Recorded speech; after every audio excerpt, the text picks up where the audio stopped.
Halo adik-adik, ketemu lagi di channel Bioeduka. Di video yang sebelumnya, kita telah belajar salah satu jenis metabolisme, yaitu mengenai katabolisme. Sedangkan di video ini, kita akan belajar mengenai anabolisme. Reaksi anabolisme merupakan kebalikan dari reaksi katabolisme. Jika katabolisme adalah reaksi pembongkaran, maka untuk anabolisme adalah reaksi pembentukan. Karena reaksi pembentukan, maka yang dibentuk adalah berupa zat kompleks yang berasal dari zat sederhana. Contoh dari reaksi anabolisme ini adalah fotosintesis dan juga kemosintesis. Jika kalian pernah mendengar istilah asimilasi, maka asimilasi ini juga termasuk proses anabolisme atau reaksi anabolisme. Reaksi anabolisme ini bersifat endoterm atau endergonik, di mana dalam proses pembentukan ini tentunya akan membutuhkan panas. Reaksi anabolisme juga akan membutuhkan energi yang digunakan untuk membentuk zat kompleks dari zat sederhana. Yang pertama akan kita bahas adalah mengenai fotosintesis. Fotosintesis terjadi pada sel-sel tumbuhan yang memiliki kloroplas. Nah, di mana di dalam kloroplas ini terdapat klorofil. Nah, klorofil inilah yang berperan untuk menangkap cahaya, yang nantinya cahaya ini akan digunakan dalam proses fotosintesis. Fotosintesis ini tentunya membutuhkan cahaya, berasal dari kata foto dan sintesis. Foto artinya cahaya dan sintesis adalah proses pembentukan atau pembuatan. Jadi reaksi pembentukan molekul kompleks ini membutuhkan bantuan cahaya. Kemudian dibutuhkan juga komponen berupa air dan karbon dioksida yang merupakan bahan bakunya, yang mana dari reaksi fotosintesis ini akan menghasilkan oksigen dan glukosa. Oksigen ini akan digunakan oleh makhluk hidup lain, misalnya hewan dan juga manusia untuk proses bernafas. Jadi apabila tidak ada tumbuhan, tentunya tidak akan ada oksigen yang dihasilkan. Jadi manusia dan hewan ini hidup bergantung pada tumbuhan. Oleh karenanya, kita jangan suka merusak tumbuhan, tetapi lebih perbanyak menanam tumbuhan atau melakukan gerakan penghijauan. Karena semakin banyak tumbuhan yang kita tanam, akan semakin banyak pula oksigen yang dihasilkan. Secara garis besar, reaksi dari fotosintesis ini adalah 6CO2 ditambah 6H2O yang akan menghasilkan C6H12O6 atau glukosa plus 6 oksigen. Jenis anabolisme yang kedua adalah kemosintesis. Kemosintesis merupakan pembentukan bahan-bahan organik kompleks dari bahan-bahan anorganik sederhana, di mana pada proses kemosintesis ini dibutuhkan sumber energi yang berasal dari bahan kimia. Kalau fotosintesis tadi energinya berasal dari cahaya, sedangkan pada proses kemosintesis energinya berasal dari bahan kimia. Contoh kemosintesis adalah proses nitrifikasi atau proses pembentukan nitrat dari amonia. Kita bahas secara detail mengenai fotosintesis. Fotosintesis ini terjadi di dalam kloroplas yang terdiri dari dua tahapan, yaitu reaksi terang dan reaksi gelap. Reaksi terang terdiri dari 3 tahapan juga. Yang pertama adalah reaksi siklik, di mana pada reaksi ini akan dihasilkan ATP. Kemudian ada reaksi non-siklik yang hasilnya berupa ATP dan NADPH2, serta fotolisis air yang hasilnya berupa O2. Fotolisis air ini merupakan proses pemecahan molekul air menjadi oksigen dan juga hidrogen. Tahapan yang kedua adalah reaksi gelap, yang mana hasil dari reaksi gelap ini berupa glukosa. Jadi tahapannya dari fotosintesis ini dimulai dari reaksi terang dulu, kemudian dilanjutkan dengan reaksi gelap. Yang dimaksud dengan reaksi terang adalah reaksi yang membutuhkan bantuan cahaya. Sedangkan reaksi gelap adalah reaksi yang tidak membutuhkan cahaya. Ada cahaya maupun tidak, reaksi gelap ini akan tetap berlangsung. Ada beberapa tumbuhan yang melakukan reaksi gelapnya pada siang hari, namun ada pula yang melakukan pada malam hari. Untuk tumbuhan yang melakukan reaksi gelapnya pada malam hari, diantaranya ada tumbuhan CAM ataupun tumbuhan C4. Coba adik-adik perhatikan gambar kloroplas dan bagian-bagiannya yang ada di sebelah kanan. Kloroplas ini memiliki beberapa bagian, dimulai dari yang paling luar ada membran luar, kemudian ada membran dalam, lalu di bagian dalamnya ini ada semacam koin yang bertumpuk-tumpuk. Nah, koin-koinnya ini merupakan tilakoid, jadi tiap satu koin ini disebut sebagai tilakoid. Lalu tumpukan dari tilakoid ini akan membentuk granum, dan kumpulan dari beberapa granum akan membentuk grana. Lalu di bagian yang warnanya pink atau peach, ini ada bagian yang disebut dengan stroma. Nah, stroma ini merupakan bagian cairan yang mengisi kloroplas. Untuk reaksi terang, ini terjadinya di bagian tilakoid atau di grana atau di granum. Sedangkan reaksi gelapnya itu di bagian stromanya atau di bagian cairan kloroplasnya. Jadi apa tadi poin yang perlu diingat oleh adik-adik? Reaksi terang terjadinya di tilakoid atau di granum atau juga bisa di grana. Karena granum ini kan merupakan tumpukan dari tilakoid dan gabungan dari beberapa granum ini akan membentuk grana atau disebut dengan grana. Sedangkan reaksi gelapnya terjadi di bagian stroma. Jangan sampai kebalik ya. Kita bahas secara detail mengenai tahapan reaksi terang yang berlangsung pada bagian tilakoid. Tahapan yang pertama adalah fotofosforilasi siklik atau yang akan membentuk siklus. Proses ini terjadi ketika foton atau cahaya mengenai bagian fotosistem 1. Fotosistem 1 ini merupakan kompleks klorofil P700, di mana kompleks klorofil ini hanya mampu menangkap cahaya dengan panjang gelombang 700 nanometer. Jadi, cahaya selain dengan panjang gelombang 700 nanometer tidak akan ditangkap oleh fotosistem ini. Ketika fotosistem 1 ini terkena oleh cahaya, maka dia akan melepaskan elektronnya. Ketika fotosistem 1 ini melepaskan elektronnya, nah elektron yang dilepaskan ini merupakan elektron berenergi. Lalu, elektronnya akan ditangkap oleh akseptor primer, selanjutnya akan ditangkap oleh beberapa akseptor elektron yang lainnya, seperti Fd, Pq, dan juga Pc.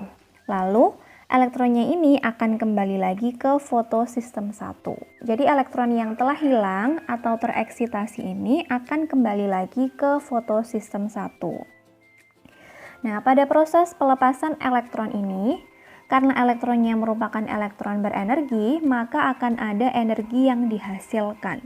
Nah, energi yang dihasilkan itu akan digunakan untuk menggabungkan ADP plus P untuk memperoleh ATP. Tahap reaksi terang yang kedua adalah fotofosforilasi non-siklik, dan yang ketiga adalah proses fotolisis air. Fotofosforilasi non-siklik ini terjadi bersamaan dengan proses fotolisis air. Fotolisis air merupakan proses pemecahan molekul air atau H2O menjadi 2H+ ditambah 2 elektron plus setengah oksigen. Sedangkan pada proses fotofosforilasi non-siklik ini berbeda dengan fotofosforilasi siklik. Jika pada fotofosforilasi siklik, elektron yang hilang dari fotosistem 1 akan kembali lagi ke fotosistem 1 atau membentuk suatu siklus. Namun, pada fotofosforilasi non-siklik, elektron yang telah hilang tidak bisa lagi kembali ke fotosistem tersebut. Nah, pada proses fotofosforilasi non-siklik ini melibatkan dua jenis fotosistem, yakni fotosistem 2 dan fotosistem 1. Fotosistem 2 ini merupakan kumpulan klorofil yang mampu menangkap cahaya dengan panjang gelombang 680 nanometer. Sedangkan yang fotosistem 1 merupakan kumpulan klorofil yang mampu menangkap cahaya dengan panjang gelombang 700 nanometer. Ketika fotosistem 2 ini terkena cahaya, maka dia akan kehilangan elektronnya. Ini coba perhatikan panahnya ke atas. Nah, ini artinya elektron yang ada pada fotosistem 2 ini akan tereksitasi atau akan hilang ketika fotosistem 2 ini terkena foton atau cahaya. Lalu, elektron yang dilepaskan ini, elektron ini merupakan elektron berenergi ya, yang selanjutnya akan ditangkap oleh akseptor primer.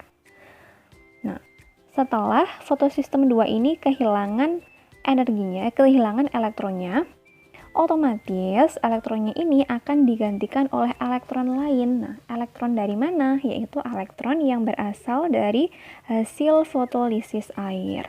Jadi elektron yang merupakan hasil dari fotolisis air ini akan disalurkan ke fotosistem 2. Jadi menggantikan elektron yang hilang di bagian fotosistem 2. Nah, kita kembali lagi ke elektron yang hilang pada bagian fotosistem 2. Setelah elektronnya hilang, ini kan ditangkap oleh akseptor primer. Kemudian dari akseptor primer ini akan disalurkan ke bagian fotosistem 1 melalui beberapa akseptor seperti PQ sama dengan PC dan menuju ke fotosistem 1. Sebelum elektronnya ini diberikan ke fotosistem 1, energinya dimanfaatkan dulu. Digunakan untuk apa? Untuk menggabungkan ADP dengan fosfor sehingga terbentuklah ATP atau energi. Nah, setelah elektronnya ini kembali ke fotosistem 1, menuju ke fotosistem 1 maksudnya. Nah, elektron yang telah sampai di fotosistem 1 ini fungsinya untuk menggantikan elektron yang hilang pada fotosistem 1. Kenapa elektron di fotosistem 1 juga bisa hilang? Karena fotosistem 1 ini juga sama-sama menerima foton atau sama-sama bisa menangkap foton yang tadi dengan panjang gelombang 700 nanometer.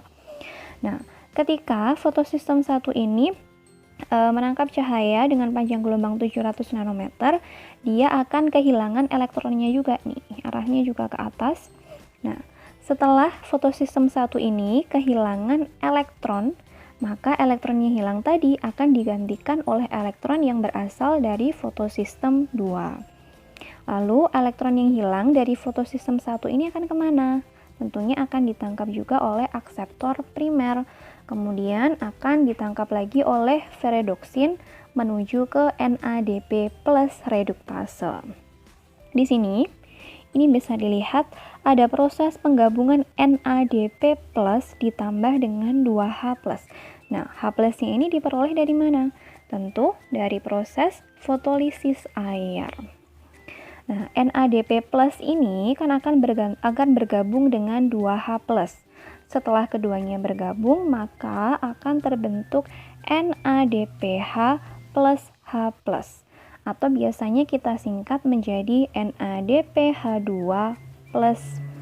Nah, supaya tanda plusnya hilang, kita tambahkan dengan elektron. Nah, elektronnya ini dari mana? Ya, tadi elektron yang diperoleh dari fotosistem 1. Kemudian NADPH2 plusnya akan bergabung dengan 2 elektron sehingga terbentuklah NADPH2 yang diinginkan. Kalau kita rangkum, hasil dari reaksi terang adalah berupa ATP, NADPH, dan juga O2. Namun, yang kita gunakan dalam reaksi gelap hanyalah ATP dan juga NADPH sebagai sumber energinya. Sedangkan O2 yang dihasilkan dari proses fotolisis air akan dilepaskan ke udara, yang mana oksigen ini akan digunakan oleh makhluk hidup lain seperti manusia dan juga hewan untuk bernapas. Lalu lanjut ke reaksi gelap, yang mana dari reaksi gelap ini akan dihasilkan glukosa. Kita lanjutkan ke tahap reaksi gelap ya. Reaksi gelap ini terjadi di bagian stroma, di mana reaksi ini terdiri atas 3 tahapan, yaitu tahap fiksasi, tahap reduksi, dan tahap regenerasi. Tahap yang pertama adalah tahap fiksasi atau pengikatan. Di tahap ini, RUBP atau ribosa bifosfat akan mengikat CO2 atau karbon dioksida. RuBP ini memiliki 5 atom karbon dan karena berikatan dengan CO2 dengan 1 atom karbon, maka hasilnya adalah PGA dengan 6 atom karbon. Ya, 6 atom C. Nah, karena PGA ini berada pada kondisi yang tidak stabil, maka langsung dipecah menjadi 2 PGA. Yang tadi awalnya 6 atom karbon karena dipecah menjadi 2, maka masing-masing PGA ini mendapatkan 3 atom karbon. Tahap yang kedua adalah tahap reduksi. Pada tahap reduksi ini terjadi pengurangan biloks dengan cara menambahkan H+-nya. Nah, dari mana H+ diperoleh? H+ ini diperoleh dari pemecahan NADPH. NADPH diperoleh dari mana? Yaitu dari reaksi terang. Lalu, H+ yang diperoleh dari NADPH ini selanjutnya digunakan untuk mereduksi PGA sehingga terbentuklah G3P atau kita sebut sebagai PGAL atau asam fosfogliserat. Lalu, asam fosfogliserat ini sebagian akan dibentuk menjadi fruktosa, nah sebagian lagi akan melewati tahap regenerasi. Pada tahap regenerasi ini terjadi pembentukan kembali RuBP. Jadi, tadi PGAL yang merupakan hasil reduksi dari PGA ini sebagian akan diubah menjadi glukosa, sedangkan yang sebagian lagi akan diubah menjadi RuBP. Nah, setelah berubah menjadi RuBP akan kembali berikatan dengan CO2 atau kembali memfiksasi CO2 dan siklusnya terus berlanjut. Sehingga proses reaksi gelap ini disebut juga sebagai siklus Kelvin-Benson. Karena memang membentuk satu siklus atau prosesnya terus berulang. Jadi, hasil dari reaksi gelap ini adalah berupa glukosa. Kita lanjutkan ke materi kemosintesis. Tadi salah satu contoh dari kemosintesis adalah nitrifikasi atau proses pembentukan nitrat dari amonia. Nitrifikasi ini terbagi menjadi 2 tahap, yaitu nitritasi dan nitratasi. Nitritasi biasanya dilakukan oleh bakteri nitrobakter atau Bactoderma, di mana amonia diubah menjadi nitrit. Lalu, nitrit ini harus diubah dulu menjadi nitratasi. Kenapa? Karena kalau bentuknya masih berupa nitrit, tidak bisa digunakan oleh tumbuhan, sehingga harus diubah menjadi nitrat. Nah, ini ya, nitritnya akan diubah menjadi nitrat. Setelah menjadi nitrat, maka nitrat ini akan digunakan oleh tumbuhan. Salah satunya, misalkan digunakan untuk membentuk protein maupun karbohidrat. Nah, yang berperan dalam proses nitratasi ini diantaranya ada Nitrosomonas atau Nitrosococcus. Ini merupakan jenis bakteri. Lalu, apa perbedaan antara fotosintesis dan kemosintesis? Yang pertama, jika ditinjau dari sumber energinya, fotosintesis ini menggunakan energi cahaya, sedangkan kemosintesis menggunakan energi kimia. Lalu pelaku dari fotosintesis merupakan organisme berklorofil, sedangkan kemosintesis merupakan organisme yang tidak berklorofil. Namun, organisme ini memiliki pigmen lain sejenis klorofil atau pigmen yang non-klorofil. Dan organisme yang melakukan kemosintesis namanya adalah organisme kemosintetik. Kalau organisme yang melakukan fotosintesis itu kan disebut sebagai organisme autotrof. Lalu bahan dasarnya dari fotosintesis berupa karbon dioksida dan air, sedangkan pada kemosintesis bahan utamanya atau bahan dasarnya berasal dari unsur C, H, O, N, S, atau P. Sedangkan hasil dari fotosintesis berupa karbohidrat. Kalau kemosintesis hasilnya bisa berupa karbohidrat atau senyawa lain, misalnya protein. Dan pembanding yang kelima adalah dari tempat berlangsungnya. Jika fotosintesis ini berlangsung di dalam kloroplas, yang mana di dalam kloroplas ini ada klorofilnya, sedangkan kemosintesis ini terjadi pada bagian pigmen yang menyerupai klorofil. Itu tadi penjelasan mengenai anabolisme yang meliputi fotosintesis dan kemosintesis, mulai dari tahapannya hingga perbandingan di antara keduanya. Semoga materi yang kakak berikan ini bisa dipahami dengan baik oleh adik-adik. Sampai ketemu di video yang selanjutnya.